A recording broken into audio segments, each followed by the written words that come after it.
Маленькая София на первый взгляд не отличается от своих ровесников. Однако перенести столько боли и неудобств в свой первый год жизни выпадает не каждому. Роды прошли без осложнений, но после них медики заметили раны на коже младенца. Девочку сразу же забрали на обследование. Первый осмотр результатов не дал. И только после посещения перинатального центра столицы региона было вынесено страшное заключение – булезный эпидермолиз. Это заболевание одно из самых редких в мире. По мировой статистике встречается у одного ребенка на 50-100 тысяч родившихся. Кроме того, оно практически неизлечимо. Причиной такой патологии является поломка в гене, из-за которой в организме не хватает белка, отвечающего за соединение слоев кожи.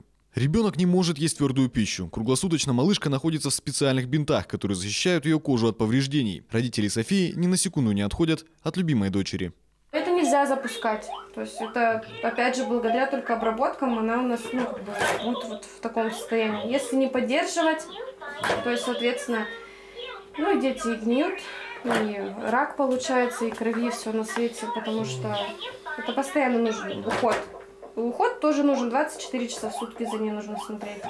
Вовремя поставленный диагноз и правильный уход с применением специальных перевязочных средств позволяют избавить ребенка от страданий и обеспечить ему нормальную жизнь. Однако ежемесячно поддерживать стабильное состояние стоит немалых средств. Молодой семье Вербинских просто не обойтись без помощи добрых людей.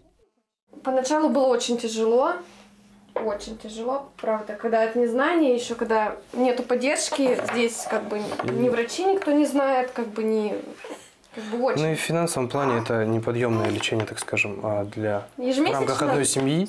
100-120 тысяч уходит на ее обработку. При этом были вынуждены обратиться через одноклассники. По общему развитию маленькая София не уступает сверстникам. Уже в годовалом возрасте любит петь и танцевать. С каждым днем спокойнее переносит все перевязки и практически не плачет.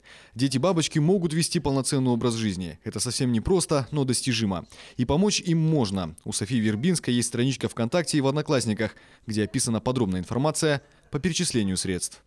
Леонид Иванов, Андрей Гаянов. Вести. Нерюнгри.